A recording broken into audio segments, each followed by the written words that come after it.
Hello again, and thank you for humoring my Desolate Ambitions. For today, we're going to be doing another SCP reading.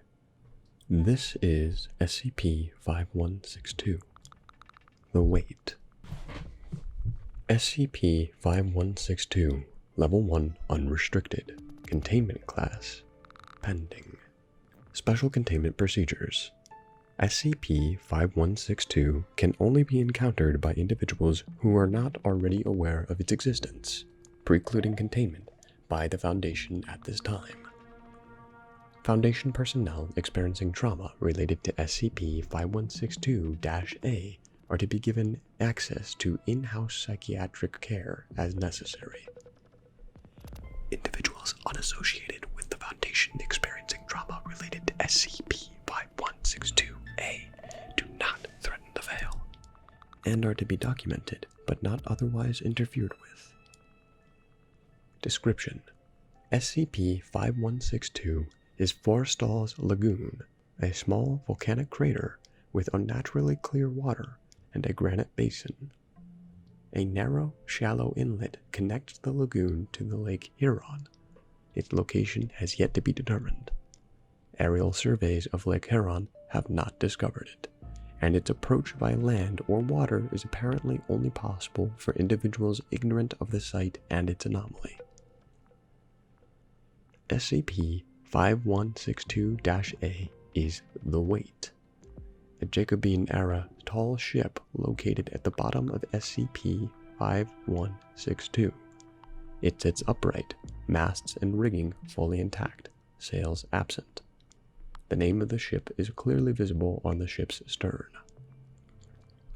Due to the clarity of the water, the ship and the basin which supports it are perfectly visible from the shoreline at all times. No fish or flora have been reported in the basin. Individuals observing SCP-5162-A from the shoreline of SCP-5162 will eventually disregard the experience as a false memory, but will suffer intrusive thoughts in relation to it for an indefinite period. See addenda below. The progression of this effect varies between subjects. Only one photograph of the basin and its contents has been recovered. Most individuals report behaving in a trance-like state while within the lagoon, and lacking the perspicacity to record their experience. Addendum 5162-1 Discovery. In 2005, the Archives and Revision section of Site-43 began a Foundation-wide research project to identify personnel who had unwittingly encountered uncontained anomalous objects in the past. Dr. Harold Blank, chair of A&R, was one such subject. In an interview, parapsychological expert Myung No, he provided a detailed description of an uncatalogued anomaly, which was soon corroborated by other interviewees at Site-43. Dr. Nyo: Tell me about the ship. Dr. Blank: When I was a kid, my parents had a small sailboat. We used to go on summer vacations around Georgian Bay and Lake Huron, anchoring at the various islands and beaches and exploring the inlets and lagoons. I have this memory. We've sailed through an inlet into a small crater lake, surrounded by beaches and forest. We've anchored near the shore, and that's where I'm standing in the memory. On the beach, looking down into the lake. It's shallow, but it doesn't seem shallow, because the water's so clear that I can see every grain in the granite basin. It makes it look like it goes down forever, like it's too big to be real. Like a matte painting. Like somebody scooped out 100 feet of Canadian shield and filled it with the idea of water rather than the reality. And right there at the bottom of the basin, large as life, no, larger than life, is the ship. It's gigantic. I can see every detail, every inch of the thing, because the water's so clear and so clean. There's no weeds. Maybe there's fish, I don't know. But mostly there's that smooth stone basin and that impossible ship. I can't stop looking at it in the memory. It's like it's holding its breath, waiting for something to happen, and nothing is happening. And then I realize I'm holding my breath too, and I can't stop. I can't start breathing again. I can picture our sailboat floating on the water with the ship below. It's almost like the ship is coming for me across the lake bed, and that little sailboat's gonna get caught in the wake or fall through that clear water like it's thin air. I think I remember swimming in the lake and looking down at the ship. It's looming, but from below, if that makes any sense. You can see why I've never told anyone about this before. Do you think it could be a false memory? It has to be, right? If this was a real place, other people would have found it by now. My parents would have talked about it. When I was younger, I brushed it off as impossible because I didn't know impossible things weren't. But now I'm not so sure. Why? Because it's been more than 20 years and I can still see it plain as day, like it's right there in front of me, demanding that I do something about it. It's always there. A&R consulted Jacobean-era shipping records to determine whether the weight was an existing ship or a purely anomalous manifestation. It was found that Sir Edmund Forrestal, politician, shipping magnate, and a director of the East India Trading Company, had constructed and registered a ship by that name in Liverpool, England, on the occasion of his retirement in 1622. No further documentation of the weight has been recovered. Forrestal was embroiled in multiple scandals at the time of his retirement, relating both to his occupations and to his frequent association with high-profile occultists from the Rosicrucian Order.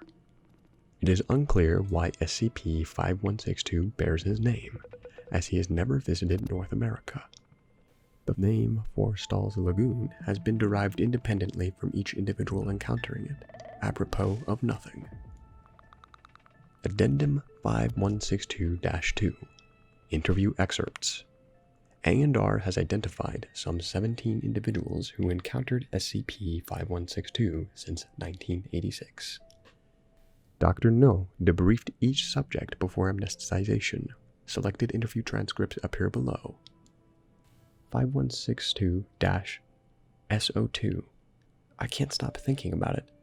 How is it just sitting down there, by itself, all on that rock, under all that water? Dr. No. Why is that interesting to you? It's just so unwieldy, you know? There's too much rock, and way too much ship. It's huge. Something that huge, man-made, just sitting at the bottom of a lake, like an office tower turned on its side and sank? What is that, like watching it sink? I can almost see the water rising up over it. I can almost hear it. You weren't there. Of course not. It's been down there for hundreds of years, and it hasn't changed. Every moment of my life it's been down there. It's always down there. It's down. Fuck, it's down there right now. Even when I'm not looking at it. Even when nobody's looking at it. Why does that bother you? I don't know. Why doesn't it bother you? 5162-SO3. It's just so unmanageable. What do you mean? It's unmanageable. A whole goddamn ship. Every inch of it visible. Not all at once, of course. It's too big to see all at once. But that makes it worse. You can't go down there and touch it either, which also makes it worse. All you can do is stand on the shore and look down into the water. That god-awful clear water. It's like you're standing on the edge of a cliff and it's at the bottom of the cliff, but you feel like it's rising up in front of you, even though it's 100 feet of water or whatever. God, if something happened down there, you couldn't do anything about it. What could happen? What if it started to tip? What if it started to fall over and you had to watch? What if you weren't watching and it went over, groaned over under the lake, and nobody was there to see it? Or, I don't know, what if something came out? Or something went in? You'd see it. You'd have to see it. Why? Because you can see it. 5162-SO7. They say the Titanic is 2 miles underwater. You have to take a special submarine just to see it. It's rusting away to nothing in the cold dark, and that's fine, because you can't see it. But this thing? Oh, fuck me. It's right out there in plain sight. What if you leave and someone else comes by? How would you explain it to them? You wouldn't. You'd be gone. How could you live like that, knowing somebody else might see it? It might become a thing. Everyone might find out, and you wouldn't even know they'd find out. I'd lose my fucking mind. 5162 SO8. I can't let it go. There's too much of it. For me to just let it go, the mass of it, the totality, displacing all of that water, just weighing on you. It can't be weighing on you. It's at the bottom of a lagoon. Tell that to my panic attacks. 5162 S14. I couldn't breathe. I couldn't handle the responsibility. What responsibility? For the ship.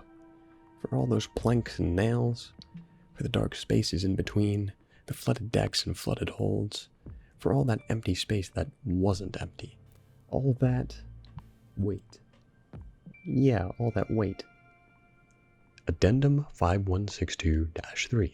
Related Phenomena.